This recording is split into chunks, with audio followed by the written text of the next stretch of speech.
ಯೋಹನಾನ್ ಸುವಾರ್ತೆ 10:27 ಸತ್ಯವೇದ ಗ್ರಂಥ ಹೇಳುತ್ತದೆ, ನನ್ನ ಕುರಿಗಳು ನನ್ನ ಸ್ವರಕ್ಕೆ ಕಿವಿಗೊಡುತ್ತವೆ, ನಾನು ಅವುಗಳನ್ನು ಬಲ್ಲೆನು, ಅವು ನನ್ನ ಹಿಂದೆ ಬರುತ್ತವೆ. ಆಗಸ್ಟ್ ತಿಂಗಳು, ಕಳೆದ 7 ತಿಂಗಳು ದೇವರು ನಮ್ಮನ್ನು ಸುರಕ್ಷಿತವಾಗಿ, ಸುಭದ್ರವಾಗಿ, ಸುಕ್ಷೇಮವಾಗಿ ದಾರಿ ನಡೆಸಿ, ಅನ್ಯರ ಮುಂದೆ ನಾವು ತಲೆ ತಗ್ಗದಂತೆ, ಸಹಪಾಠಿಗಳ ಮುಂದೆ ಕುಂದಿ ಹೋಗದೆ, ಹೋರಾಟಗಳ ಮಧ್ಯದಲ್ಲಿ ಬಿದ್ದು ಹೋಗದೆ, ದೈವಿಕವಾದ ಜಯದೊಂದಿಗೆ ಕಳೆದ 7 ತಿಂಗಳು ನಮ್ಮನ್ನು ಪರಿಪಾಲನೆ ಮಾಡಿದ, ನಮ್ಮ ಕುಟುಂಬಗಳನ್ನು ಪರಿಪಾಲನೆ ಮಾಡ್ದ, ನಮ್ಮ ಮಕ್ಕಳನ್ನು ಪರಿಪಾಲನೆ ಮಾಡ್ದ, ಸಭೆಯನ್ನು ಪರಿಪಾಲನೆ ಮಾಡ್ದ ದೇವರಿಗೆ ಕೃತಜ್ಞತೆ ಸ್ತುತಿಯನ್ನು ಸಲ್ಲಿಸ್ರಿ, ಕೃತಜ್ಞತಾ ಸ್ತುತಿಯನ್ನು ಸಲ್ಲಿಸ್ರಿ. ಕಮಾನ್, ಒಂದು ನಿಮಿಷ ಸಮಯ ತಗೊಂಡು thank you, thank you, thank you, thank you, thank you. ಅವನು ಮಾಡಿದ ಎಲ್ಲ ಉಪಕಾರಗಳು. ನನ್ನ ಮನವೇ ಯೆಹೋವನನ್ನು ಕೊಂಡಾಡು, ನನ್ನ ಸರ್ವೇಂದ್ರಿಯಗಳೇ ಆತನ ಪವಿತ್ರ ನಾಮವನ್ನು ಕೀರ್ತಿಸು. ನನ್ನ ಮನವೇ ಯೆಹೋವನನ್ನು ಕೊಂಡಾಡು, ಆತನು ಮಾಡಿದ ಉಪಕಾರಗಳಲ್ಲಿ ಒಂದನ್ನು ಮರೆಯದಿರು. ಅವನ ಸಮಸ್ತ ರೋಗಗಳಿಂದ ನಿಮ್ಮನ್ನು ಸೌಖ್ಯ ಮಾಡಿದ ಕರ್ತನು, ಕೇಡು ಗಂಡಾಂತರಗಳಿಂದ ತಪ್ಪಿಸಿದ ಕರ್ತನು. ಕಳೆದ 7 ತಿಂಗಳು ನಮ್ಮನ್ನು ಸುರಕ್ಷಿತವಾಗಿ ಪರಿಪಾಲನೆ ಮಾಡಿದ ದೇವರಿಗೆ ಕರ್ತನೇ, ನಿಂತಿದ್ದಲ್ಲ, ನೀನು ನನ್ನನ್ನು ನಿಲ್ಲಿಸಿತು. ಏನಾದರೂ ಇವತ್ತಾಗಿದ್ರೆ ಅದು ನಿನ್ನ ಕೃಪೆ ಕೃಪೆ ಕೃಪೆ ಕೃಪೆ ಎಂದು ಹೇಳುತ್ತಾ ಥ್ಯಾಂಕ್ ಯು. ಕಳೆದ 7 ತಿಂಗಳಿಗಾಗಿ ಸಭೆಯಾಗಿ ನಾವು ಸ್ತೋತ್ರ ಹೇಳ್ತೇವೆ. ಅಲ್ಲಲ್ಲಿ ದುರ್ಘಟನೆಗಳು, ದುರ್ವರ್ತಮಾನಗಳು ಕೇಳುವಾಗ ನಮಗೆ ಯಾವ ದೋಷವೂ ತಗಲದ ಹಾಗೆ ನಮ್ಮನ್ನು ಕಣ್ಣಿನ ಕಣ್ಮಣಿ ಹಾಗೆ ಕಾಪಾಡಿ ಪರಿಪಾಲನೆ ಮಾಡಿದ ದೇವರಿಗೆ ಸ್ತೋತ್ರ ಸ್ತೋತ್ರ ಸ್ತೋತ್ರ. 8ನೇ ತಿಂಗಳನ್ನಪ್ಪ ನಿನ್ನ ಪಾದದಲ್ಲಿ ಅರ್ಪಿಸಿ ಆರಂಭಿಸ್ತಾ ಇದ್ದೇವೆ. ಮುಂಜಾನೆ ನಿನ್ನನ್ನು, ತಿಂಗಳ ಮೊದಲನೇ ದಿವಸ ನಿನ್ನನ್ನು ಆರಾಧನೆ ಮಾಡೋದಕ್ಕೆ ನೀನು ಕೊಟ್ಟ ಪ್ರಮಾಣದಲ್ಲಿ ನಾವು ನಿನ್ನನ್ನು ಆರಾಧಿಸ್ತಾ ಇದ್ದೇವೆ. Thank you lord, thank you. ಈ ತಿಂಗಳಿಗೆ ದೇವರು ಕೊಟ್ಟಂಥ ವಾಗ್ದಾನದ ಸಂದೇಶ, the month of hearing God's voice, ದೇವರ ಶಬ್ದ ಕೇಳುವ ತಿಂಗಳು. Hallelujah. Hearing God's voice, the month of hearing God's voice, ದೇವರ ಶಬ್ದ ಕೇಳುವ ತಿಂಗಳು. ಮಾನವ ಕುಲದ ಅತಿ ದೊಡ್ಡ ಆಕಾಂಕ್ಷೆ, ನಿರೀಕ್ಷೆ ದೈವ ಶಬ್ದವನ್ನು ಕೇಳಬೇಕು ಎಂಬುದು.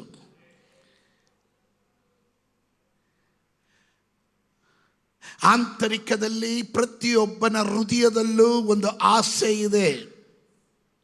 ಆ ಆಸೆ ಹೇಗಾದರೂ ದೇವರೊಟ್ಟಿಗೆ ನಾನು ಒಡನಾಟ ಮಾಡಬೇಕು, ದೇವರೊಟ್ಟಿಗೆ ಸಂಭಾಷಣೆ ಮಾಡಬೇಕು ಎಂಬುದಾಗಿರುತ್ತದೆ. ಕಾರಣ ದೇವರು ಮನುಷ್ಯನನ್ನು ಸೃಷ್ಟಿ ಮಾಡಿದ ರೀತಿಯೇ ಹಾಗೆ.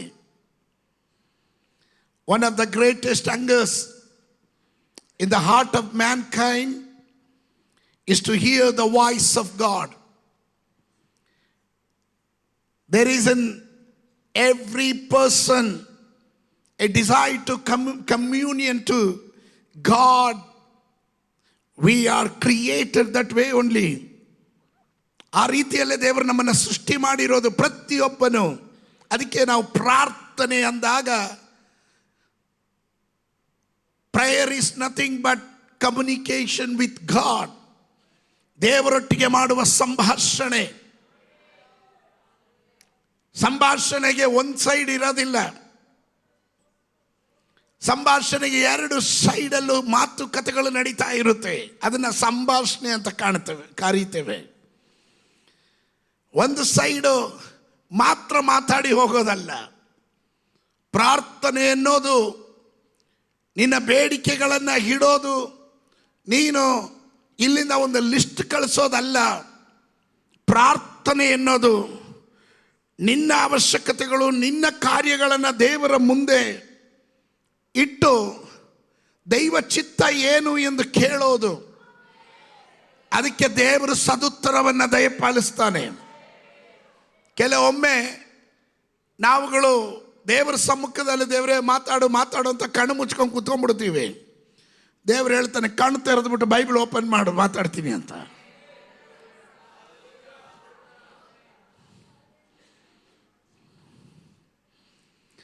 ಈ ದಿವಸಗಳಲ್ಲಿ, ಕಡೇ ದಿವಸಗಳು, ಇದು ಅಂತ್ಯಕಾಲ. ಅನೇಕ ವಂಚಿಸುವ ಶಬ್ದಗಳು ನಿಮ್ಮ ಕಿವಿಗಳಲ್ಲಿ ಮೊಳಗುತ್ತದೆ. ಅವುಗಳು ಸಾಧ್ಯವಾದರೆ ಈವನ್ ದೈವದಾಸರನ್ನು ಸಹ ವಂಚಿಸುವಂಥದ್ದಾಗಿರುತ್ತದೆ. These last days, the Bible tells us that there will be many voices deceiving even the most faithful. ತುಂಬಾ ನಂಬಿಗಸ್ತರಾಗಿರುವವರನ್ನು ಸಹ ಕೆಲವೊಮ್ಮೆ ಅನ್ಯ ಶಬ್ದಗಳು, ಅದು ದೈವ ಶಬ್ದವಲ್ಲ, ಅನ್ಯ ಶಬ್ದಗಳು ನಮ್ಮನ್ನು ದಾರಿ ನಡೆಸುವಂಥದ್ದಾಗಿದೆ. ಆದರೆ ಸತ್ಯವೇದ ಗ್ರಂಥ ಬಹಳ ಸ್ಪಷ್ಟವಾಗಿ ಹೇಳುತ್ತೆ, ನನ್ನ ಕುರಿಗಳು ಅನ್ಯ ಶಬ್ದವನ್ನು ಕೇಳೋದಿಲ್ಲ, ನನ್ನ ಕುರಿಗಳು ನನ್ನ ಸ್ವರಕ್ಕೆ ಕಿವಿಗೊಡುತ್ತವೆ. ಅಂಥವರು ಈ ಅಗಲತ್ತಿನಲ್ಲಿ ಇದರ ಒಳಗಡೆ ಇದ್ರೆ, ಹಲ್ಲೆಲೂಯ, ಪೊಲಿಟಿಕಲ್ ಶಬ್ದಗಳು ಕೇಳಬಹುದು, ರಾಜಕೀಯ ವ್ಯಕ್ತಿಗಳ ಶಬ್ದಗಳು ಕೇಳಬಹುದು, ಅಧಿಕಾರಿಗಳ ಶಬ್ದಗಳು ಕೇಳಬಹುದು, ಅಧಿಪತಿಗಳ ಶಬ್ದಗಳು ಕೇಳಬಹುದು, ಮಾಟ ಮಂತ್ರದ ಶಬ್ದಗಳು ಕೇಳಬಹುದು. ನಿನ್ನ ಜೀವನವನ್ನು ಸವಾಲಾಕುವ ಕೆಲ ದುರಾತ್ಮ ಶಕ್ತಿಗಳ ಶಬ್ದಗಳು ನಿನ್ನ ಕಿವಿಯ ಮುಂದೆ ಕೇಳ್ತಾ ಇರ್ಬೋದು. ಕಿವಿಯಲ್ಲಿ ಅದು ಅಲ್ಲಲ್ಲಿ ಸ್ತೋತ್ರ ಆ ಶಬ್ದ ಮೊಳಗ್ತಾ ಇರಬಹುದು. ಆದರೆ ದೇವರ ವಾಕ್ಯ ಹೇಳುತ್ತದೆ, ನನ್ನ ಕುರಿಗಳು ಹಲ್ಲೆಲೂಯ ನನ್ನ ಸ್ವರಕ್ಕೆ ಕಿವಿಗೊಡುತ್ತವೆ.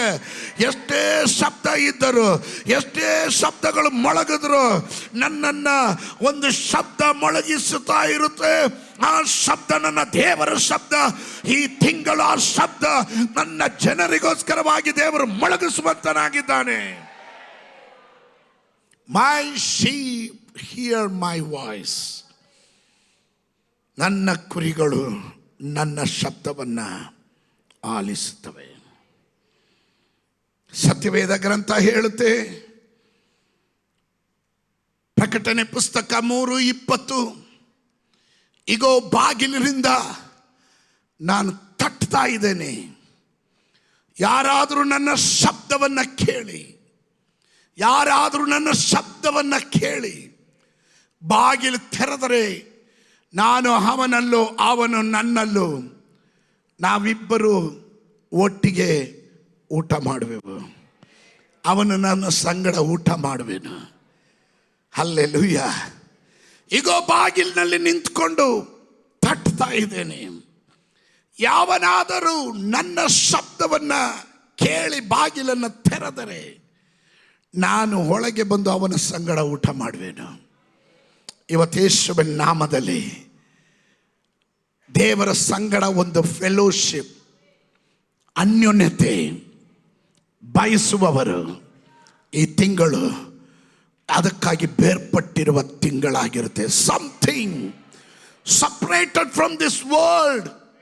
ಬೇರ್ಪಟ್ಟು ದೇವರ ಸಮ್ಮುಖದಲ್ಲಿ ಅಲ್ಪ ಸಮಯ ಸಿಕ್ಕಿದ್ರು ಅವನ ಪಾದದಲ್ಲಿ ಕುಳಿತು, ಕರ್ತನೇ ನಿನ್ನ ಶಬ್ದವನ್ನು ನನಗೆ ಮೊಳಗಿಸು. Hallelujah, hallelujah. ಆ ಲೆವೆಲ್ಗೆ ದೇವರು ಈ ತಿಂಗಳು ನಿಮ್ಮನ್ನು ನಡೆಸಲಿಕ್ಕೆ ಹೋಗ್ತಾನೆ. ಕೀರ್ತನೆಕಾರನು 78ನೇ ಕೀರ್ತನೆ 1 ಮತ್ತು 2ನೇ ವಾಕ್ಯದಲ್ಲಿ ತಾನು ಹೀಗೆ ಹೇಳ್ತಾನೆ, ನನ್ನ ಜನರೇ ನನ್ನ ಉಪದೇಶಕ್ಕೆ ಕಿವಿಗೊಡ್ರಿ, ನನ್ನ ನುಡಿಗಳನ್ನು ಲಾಲಿಸ್ರಿ. ನಾನು ಬಾಯಿ ತೆರೆದು ಸಾಮ್ಯ ರೂಪವಾಗಿ ಉಪದೇಶಿಸುವೆನು, ಪೂರ್ವಕಾಲದ ಗೂಢಾರ್ಥಗಳನ್ನು ಹೊರಪಡಿಸುವೆನು. ದೇವರ ಶಬ್ದ ಎರಡು ರೀತಿಯಲ್ಲಿ ನಿನ್ನ ಕಿವಿಯಲ್ಲಿ ಮೊಳಗುತ್ತದೆ. ಒಂದು, ಅವನ ಬಾಯಿ ತೆರೆದು ಮಾತನಾಡುವಾಗ ನಿನಗೆ ಅರ್ಥವಾಗುವ ರೀತಿಯಲ್ಲಿ, ನಿನ್ನ ಭಾಷಾ ಶೈಲಿಯಲ್ಲಿ, ನಿನ್ನ ಪ್ರಾಯಕ್ಕೆ ತಕ್ಕ ಹಾಗೆ, ನಿನ್ನ ಪಕ್ವತೆಗೆ ತಕ್ಕ ಹಾಗೆ ನೀನು ಚೆನ್ನಾಗಿ ಸ್ವರವನ್ನು ಅರ್ಥ ಮಾಡಿಕೊಳ್ಳುವ ರೀತಿಯಲ್ಲಿ ಅವನು ಸಾಮ್ಯ ರೂಪದಲ್ಲಿ ನಿನ್ನೊಟ್ಟಿಗೆ ಮಾತನಾಡ್ತಾನೆ. ಎರಡು, ಅವನ ಪೂರ್ವಕಾಲದ ಗೂಢಾರ್ಥಗಳನ್ನು ಹೊರಪಡಿಸ್ತಾನೆ. ಅದರ ಮೂಲಕ ಚರಿತ್ರೆಯಲ್ಲಿ ನಡೆದ ಘಟನೆಗಳನ್ನು ನಿನ್ನೊಟ್ಟಿಗೆ ಅವನು ಮಾತನಾಡ್ತಾನೆ. ನನ್ನ ಅಬ್ರಾಮನನ್ನು ನಡೆಸಿದ ದೇವರು, ನಾನು ಈಸಾಕನನ್ನು ನಡೆಸಿದ ದೇವರು, ನಾನು ಯಾಕೋಬನನ್ನು ನಡೆಸಿದ ದೇವರು, ನಾನು ನಿನ್ನನ್ನು ನಡೆಸಬಲ್ಲೇನು, ನಾನು ನಿನ್ನನ್ನು ಅದ್ಭುತವಾಗಿ ನಡೆಸ್ತೀನಿ ಎಂಬ ಪೂರ್ವಕಾಲದ ಗೂಢಾರ್ಥಗಳನ್ನು, ಚರಿತ್ರೆಗಳನ್ನು ನಿನ್ನನ್ನು ನೆನಪಿಸೋದು ಮಾತ್ರವಲ್ಲ, ಆ ಶಬ್ದದಲ್ಲಿ ನಿನ್ನನ್ನು ದಾರಿ ನಡೆಸುವ ತಿಂಗಳಾಗಿರುತ್ತದೆ ಈ ಆಗಸ್ಟ್ ತಿಂಗಳು ಎಂದು ನಂಬುವವರು ಮಾತ್ರ ಗಟ್ಟಿಯಾಗೊಂದು ಆಮೇನ್ ಹೇಳ್ರಿ. ಇವತ್ತಿನ ತಲೆಮಾರುಗಳಲ್ಲಿ ಕಡಿಮೆ ಆಗಿರೋದು, this generation is lacking of the God's voice. ಈ ತಲೆಮಾರುಗಳು ದೇವರ ಶಬ್ದ ಕೇಳ್ತಾ ಇಲ್ಲ, ಅವುಗಳು ಕಡಿಮೆ ಆಗಿ ಹೋಗಿದೆ. ಕೆಲವೊಮ್ಮೆ ದೇವರ ಶಬ್ದ ಕೇಳಿದ್ರು ಅದನ್ನು ಅರ್ಥ ಮಾಡಿಕೊಳ್ಳೋಕ್ಕೆ ಆಗದೆ ಇರುವಂತ ಒಂದು ತಲೆಮಾರು ನಮ್ಮ ಮುಂದೆ ಇದೆ. ಇದೊಂದು ದೊಡ್ಡ ಪರಾಜಯವೇ ಸರಿ. ಇದೊಂದು ದೊಡ್ಡ ಪರಾಜಯ. ಮಾನವ ಕುಲದ ಈ ತಲೆಮಾರು ದೈವ ಶಬ್ದ ಕೇಳ್ತಾ ಇಲ್ಲ, ದೈವ ಶಬ್ದಕ್ಕೆ ಕಿವಿಗೊಡ್ತಾ ಇಲ್ಲ. ದೈವ ಶಬ್ದ ಕೇಳಬೇಕಾದವರು ಕೇಳೋದಿಲ್ಲ. ಅವರು ಒಂದು ಪಕ್ಷ ಕೇಳಿದ್ರು ಅದನ್ನು ಸರಿಯಾಗಿ ಅರ್ಥ ಮಾಡಿಕೊಳ್ಳದೇ ಇರೋದು ಪರಾಜಯಕ್ಕೆ ಕಾರಣವಾಗಿರುವಂಥದ್ದಾಗಿದೆ. ದೇವರು ಎಂದಿಗೂ ಊಹಾಪೋಹವಾಗಿ ಮಾತಾಡಲ್ಲ. ದೇವರು ಎಂದಿಗೂ ಆಟಗೋಡ ಮೇಲೆ ದೀಪ ಇಟ್ಟಂಗೆ ಮಾತಾಡಲ್ಲ. ದೇವರು ನಿನ್ನೊಟ್ಟಿಗೆ ಮಾತನಾಡುವಾಗ ನಿನಗೆ ಕನ್ಫ್ಯೂಷನ್ ಮಾಡುವ ದೇವರಲ್ಲ, ಅವನು ನಿನ್ನನ್ನು ಕನ್ವಿಕ್ಷನ್ ಮಾಡುವ ದೇವರಾಗಿರ್ತಾನೆ.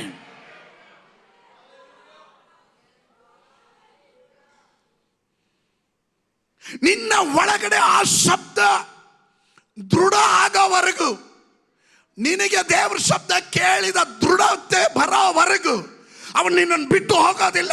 ಅವನು ನಿನ್ನೊಟ್ಟಿಗೆ ನಿರಂತರವಾಗಿ ಮಾತಾಡ್ತಾನೆ ಇರ್ತಾನೆ.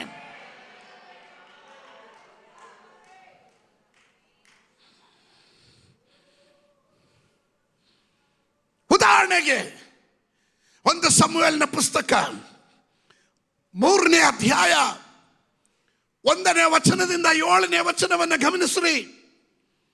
ಬಾಲಕನಾದ ಸಮುವೇಲನು ಏಲಿಯ ಕೈ ಕೆಳಗೆಳೆದುಕೊಂಡು ಯೆಹೋವನ ಸೇವೆ ಮಾಡ್ತಿದ್ದನಷ್ಟೇ. ಆ ಕಾಲದಲ್ಲಿ ದೈವೋಕ್ತಿಗಳು ವಿರಳವಾಗಿದ್ದವು. ಆ ಕಾಲದಲ್ಲಿ ಏನು ವಿರಳವಾಗಿತ್ತು? ದೈವೋಕ್ತಿಗಳು, ದೈವ ಶಬ್ದ, ಗಾಡ್ಸ್ ವಾಯ್ಸ್. ಆ ಕಾಲದಲ್ಲಿ ದೈವ ಶಬ್ದ ವಿರಳವಾಗಿತ್ತು.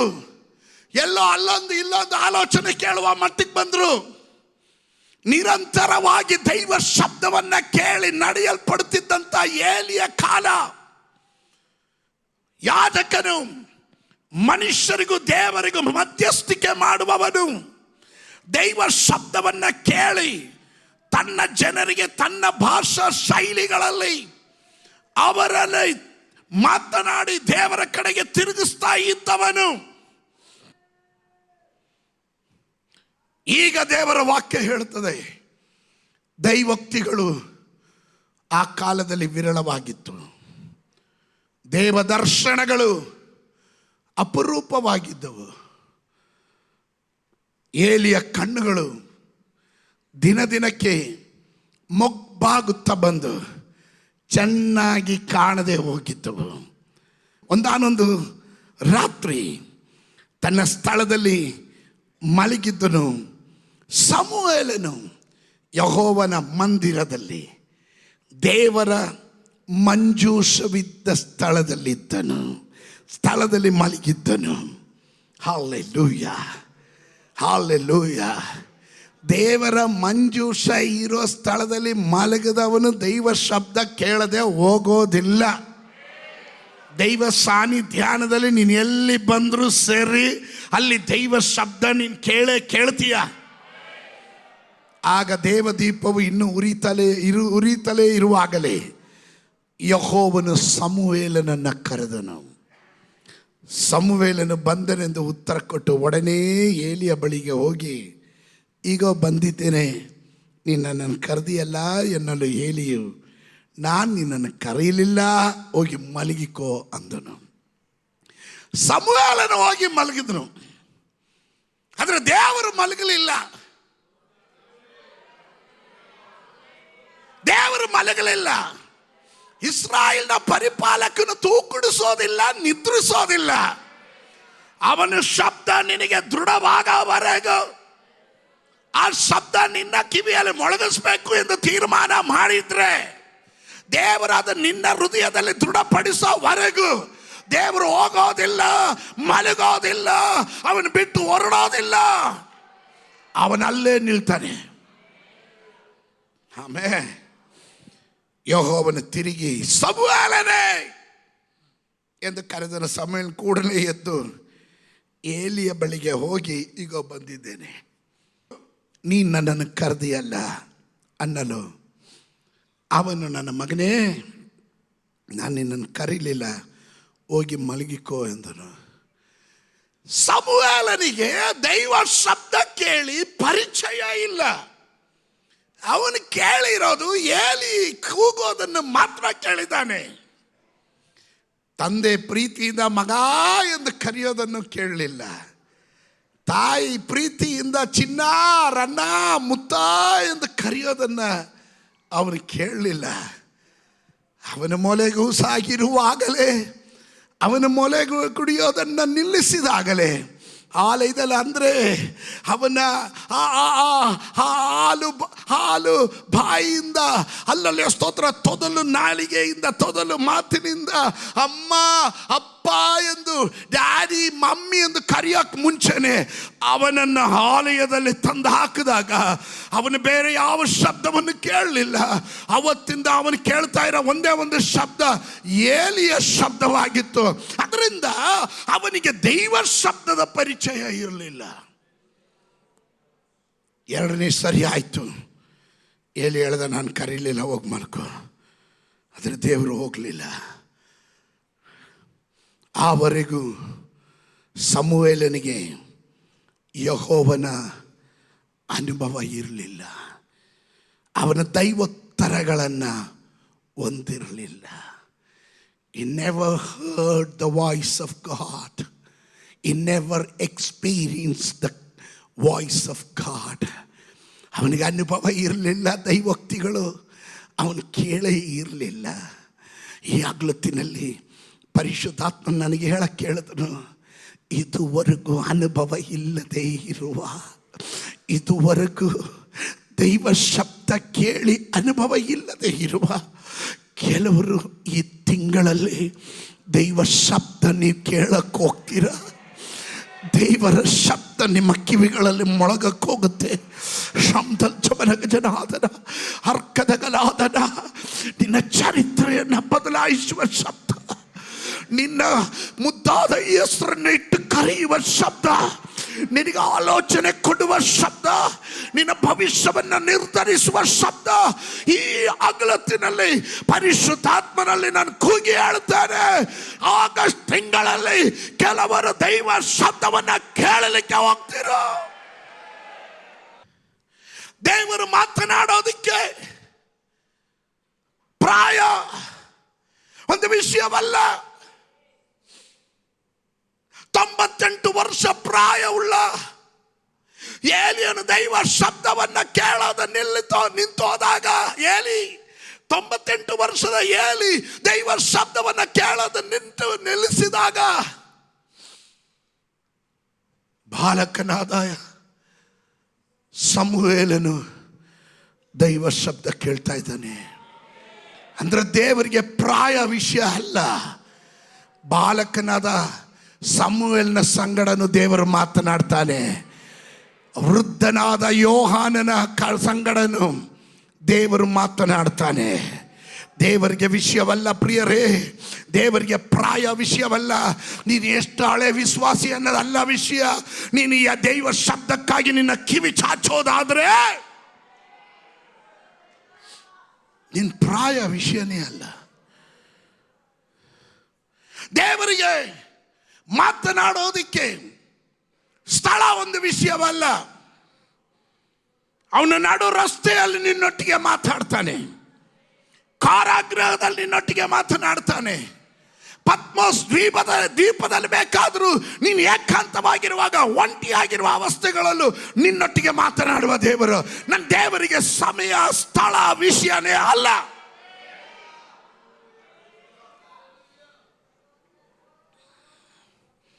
Some people, they are thinking only we can hear the voice in the church. ಸಭೆಗಳಲ್ಲಿ ಮಾತ್ರ ದೇವರ ಶಬ್ದ ನಾವು ಕೇಳಬಹುದು ಅಂತ ಕೆಲವರು ಚಿಂತೆ ಮಾಡ್ತಾ ಇದ್ದೀರಾ. ಆದ್ರೆ ದೇವರು ಹೇಳಿದ್ರು ನನಗೆ, ನನ್ನ ಜನರಿಗೆ ಹೇಳು, ದೇವರ ಮಕ್ಕಳು ಎಲ್ಲೆಲ್ಲಿ ಪ್ರತಿಕೂಲಗಳಲ್ಲಿ ಹಾದು ಹೋಗ್ತಾರೋ, ಇಕ್ಕಟ್ಟಿನಲ್ಲಿ ಹಾದು ಹೋಗ್ತಾರೋ, ನಿರಾಶೆಯಲ್ಲಿ ಹಾದು ಹೋಗ್ತಾರೋ, ಅಸಾಧ್ಯ ಎಂದು ಕೈ ಚೆಲ್ಲಿ ಕುಳಿತುಕೊಳ್ತಾರೋ, ಅಲ್ಲೆಲ್ಲ ದೇವರು ಇಳಿದು ಬಂದು ಮಾತನಾಡ್ತಾನೆ. ದೇವರು ಅಲ್ಲೆಲ್ಲ ಇಳಿದು ಬಂದು ಮಾತನಾಡ್ತಾನೆ. ಅದು ನಂಬುವವರು ಮಾತ್ರ ಗಟ್ಟಿಯಾಗಿ ಆಮೇಲೆ ಹೇಳ್ರಿ. ಆಗಸ್ಟ್ ತಿಂಗಳಲ್ಲಿ ದೇವರು ನಿಮ್ಮೊಟ್ಟಿಗೆ ಮಾತನಾಡುವ ತಿಂಗಳಾಗಿದೆ. Come on church, get ready to listen the voice of god.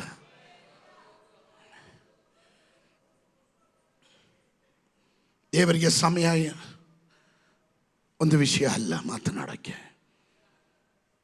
ನಾನು ಹೇಳಿದೆ, ದೇವರಿಗೆ ಪ್ರಾಯ ವಿಷಯ ಅಲ್ಲ, ದೇವರಿಗೆ ಸ್ಥಳ ವಿಷಯ ಅಲ್ಲ, ದೇವರಿಗೆ ಸಭೆಯಲ್ಲಿ ಮಾತ್ರನೇ ಮಾತಾಡೋದು ಅನ್ನೋದೇನು ವಿಷಯ ಅಲ್ಲ. ಅವನು ಎಲ್ಲಿ ಬೇಕಾದರೂ ಪ್ರತಿಕೂಲಗಳಲ್ಲಿ, ಕಷ್ಟದಲ್ಲಿ, ಇಕ್ಕಟ್ಟಿನಲ್ಲಿ ನೀನು ಕೂಗುವಾಗ, ಅದಕ್ಕೆ ದೇವರ ವಾಕ್ಯ ಹೇಳುತ್ತದೆ, ನಾನು ಇಕ್ಕಟ್ಟಿನಲ್ಲಿ ಮೊರೆ ಇಟ್ಟನು, ಅವನು ನನಗೆ ಸದುತ್ತರವನ್ನು ದಯಪಾಲಿಸಿದನು. ಏನು ಮಾಡಬೇಕಂತ ನನಗೆ ಗೊತ್ತಿಲ್ಲ. ನಾನು ನನ್ನ ಕಣ್ಣುಗಳನ್ನು ಪರ್ವತದ ಕಡೆ ಎತ್ತಿದೆನು, ನನ್ನ ಸಹಾಯ ಎಲ್ಲಿಂದ ಬರುತ್ತೆ ಅಂತ ಕೇಳಿದೆ. ಆತನು ಅಲ್ಲಲ್ಲಿ ಆಕಾಶ ಭೂಮಿಗಳಿಂದ ನನ್ನ ಸಹಾಯ ಬರುತ್ತೆ ಅಂತ ಅವನಿಗೆ ದೃಢವಾಯಿತು.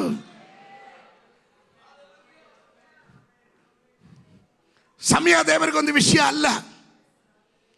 ಅವನು ಮಧ್ಯಾಹ್ನ ಬೇಕಾದ್ರೆ ಮಾತಾಡ್ತಾನೆ, ಅರ್ಧರಾತ್ರಿಯಲ್ಲಿ ಬೇಕಾದ್ರೆ ಮಾತಾಡ್ತಾನೆ, ಮುಂಜಾನೆ ಬೇಕಾದ್ರೆ ಮಾತಾಡ್ತಾನೆ. ನನ್ನ ದೇವರು ಇಟ್ಟ ಕಡೆ ಇರುವ ದೇವರಲ್ಲ. ಅಲ್ಲಲ್ಲಿ ಕಣ್ಣಿದ್ರು ಕಾಣದೆ, ಕಿವಿ ಇದ್ರು ಕೇಳದೆ, ಗಂಟಲಲ್ಲಿ ಶಬ್ದ ಇಲ್ಲ, ಮೂಗಲ್ಲಿ ಉಸಿರಿಲ್ಲ, ಅಲ್ಲಲ್ಲಿಯ ಸ್ತೋತ್ರ. ಅವನು ಮಾತನಾಡುವ ದೇವರು. ಅವನ ಪ್ರವಾದಿಗಳ ಮೂಲಕ ಮಾತನಾಡ್ತಾನೆ, ಅವನ ವಾಕ್ಯದ ಮೂಲಕ ಮಾತನಾಡ್ತಾನೆ, ದರ್ಶನದ ಮೂಲಕ ಮಾತಾಡ್ತಾನೆ, ಪ್ರಕಟಣೆ ಮೂಲಕ ಮಾತಾಡ್ತಾನೆ, ಅವನು ಕನಸಿನ ಮೂಲಕ ಮಾತಾಡ್ತಾನೆ. ಒಂದೆಜ್ಜೆ ಮುಂದೆ ಹೋಗಿ ಹೇಳ್ತಾನೆ. ನೀನು ನಂಬೋದಾದ್ರೆ ಅವನು ತನ್ನ ದೂತರನ್ನ ಇಳಿಸಿ ಮಾತಾಡ್ತಾನೆ. ಮತ್ತೊಂದೆಜ್ಜೆ ಮುಂದೆ ಹೋಗಿ ಹೇಳ್ತಾನೆ, ನೀನು ಸ್ವರ ಕೇಳೋದಕ್ಕೆ ರೆಡಿ ಆದರೆ ಆಗಸ್ಟ್ ತಿಂಗಳಲ್ಲಿ ನಿನ್ನ ಕೋಣೆ ಒಳಗಡೆ ದೇವರು ಇಳಿದು ನಿನ್ನೊಟ್ಟಿಗೆ ವ್ಯಕ್ತಿಗತವಾಗಿ ಮಾತಾಡ್ತಾನೆ. ಪ್ರತಿಯೊಂದು ಬಾಂಧವ್ಯಗಳು, ಎವ್ರಿ ರಿಲೇಶನ್ಶಿಪ್, ಪ್ರತಿಯೊಂದು ಸಂಬಂಧಗಳು ನೆಲೆ ನಿಲ್ಲೋದು ಕಮ್ಯುನಿಕೇಷನ್ ಮೂಲಕ, ಸಂಭಾಷಣೆ ಮೂಲಕ. Communication is very important. ಈ ದಿವಸಗಳಲ್ಲಿ ಕಮ್ಯುನಿಕೇಷನ್ ಬಹಳ ಇಂಪಾರ್ಟೆಂಟ್. ಅದು ನಿಂತು ಹೋದರೆ ಅದರಿಂದ ಯಾವ ಪ್ರಯೋಜನವೂ ಇಲ್ಲ. ಬಾಂಧವ್ಯಗಳಿಗೆ ಧಕ್ಕೆ ಉಂಟಾಗುತ್ತೆ, ಸಂಬಂಧಗಳು ಹದಗೆಟ್ಟುತ್ತೆ, ಕಮ್ಯುನಿಕೇಶನ್ ಗ್ಯಾಪ್ ಆಗಬಾರ್ದು. There will be no one-way conversation. ಒಂದ್ ಕಡೆ ಮಾತ್ರ ಮಾತಾಡೋದಲ್ಲ. ಮೋಶೆ ಅಂದ್ರೆ ಹೇಳಿದವರೇ ಅಣ್ಣ ಅಂತಾನೆ. ಸ್ತೋತ್ರ. ಈ ತಿಂಗಳು ನೀನ್ ಮಾತ್ರ ಮಾತಾಡೋದಲ್ಲ, ನಿನ್ ದೇವರು ನಿನ್ನೊಟ್ಟಿಗೂ ಮಾತಾಡ್ತಾನೆ. Come on somebody, well in advance receive this prophetical word. I'm going to hear the voice. I'm going to hear the God's voice. ಈ ತಿಂಗಳು ನಾನು ದೇವರ ಶಬ್ದನ ಕೇಳಕ್ಕೆ ಹೋಗ್ತೇನೆ, ನಾನು ದೇವರೊಟ್ಟಿಗೆ ಮಾತನಾಡ್ತೇನೆ.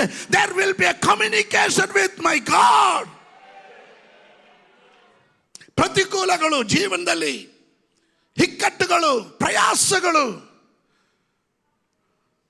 ಅಲೆ ಅಲೆಯಾಗಿ ನಿಮ್ಮ ಜೀವಿತವನ್ನು ಆಕ್ರಮಿಸುವಾಗ, ಸಮಟೈಮ್ಸ್ ಕ್ರಾಸ್ ಜಂಕ್ಷನ್ಗೆ ಬರ್ತೀವಿ, ಎಲ್ಲಿಗೆ ಹೋಗ್ಬೇಕು, ಏನು ಮಾಡಬೇಕು ನಮಗೇನು ಗೊತ್ತಿಲ್ಲ.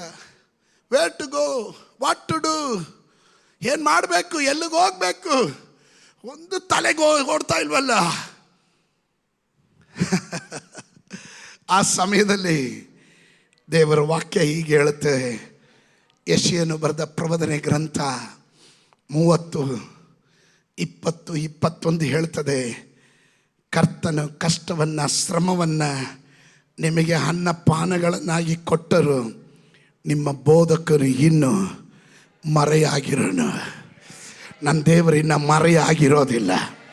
ಕಳೆದ ದಿವಸಗಳಲ್ಲಿ ನೀನು ಹಾದು ಹೋದ ಪ್ರಯಾಸಗಳು, ಇಕ್ಕಟ್ಟುಗಳು, ಅಲ್ಲಲ್ಲಿ ನೀನು ಚಿಂತೆ ಮಾಡದೆ ಎಲ್ಲಿ ಹೋದ್ರು ನನ್ನ ದೇವರು ಏನು, ನನ್ನ ಜೀವನದಲ್ಲಿ ಯಾಕೆ ಏನು ನಡೀತಾ ಇಲ್ಲ, ದೇವರು ಮರೆಯಾಗಿದ್ದಾನೋ? ಎಸ್, ಅವನ ಅಲ್ಪ ಕಾಲ ನಿನಗೆ ಮರೆಯಾಗಿದ್ದನು, ಆದರೆ ಅವನು ಶಾಶ್ವತವಾಗಿ ನಿನಗೆ ಮರೆಯಾಗಿರೋದಿಲ್ಲ. ದೇವರ ವಾಕ್ಯ ಹೇಳ್ತದೆ, ನಿಮ್ಮ ಬೋಧಕನು ಇನ್ನು ಮರೆಯಾಗಿರೋನು, ನಿಮ್ಮ ಬೋಧಕನು ಇನ್ನು ಮರೆಯಾಗಿರೋನು. ಬೋಧಕನನ್ನು ಕಣ್ಣಾರೆ ಕಾಣುವೆ. ಬೋಧಕನು ಅಂದರೆ ಏನು? ನಿನ್ನನ್ನು ಸರಿಯಾದ ಪಥದಲ್ಲಿ ದಾರಿ ನಡೆಸುವವನು, ನಿನಗೆ ಆಲೋಚನೆ ಕೊಡುವವನು, ನಿನಗೆ ಒಳ್ಳೆಯ ಅಡ್ವೈಸ್ ಮಾಡುವವನು, ಗೈಡ್ ಮಾಡುವವನು, ಕೌನ್ಸಿಲ್ ಮಾಡುವವನು, ನಿನಗೆ ಆಲೋಚನೆ ಹೇಳಿ ಇದಾಗಿದೆ ಮಾರ್ಗ, ಇದರಲ್ಲಿ ನಡೆ ಎಂಬ ಇಂಪಾದ ಶಬ್ದವನ್ನು ಮೊಳಗಿಸುವವನು, ಅವನ ಹೆಸರು ಬೋಧಕನು. He is a good teacher to teach me, guide me.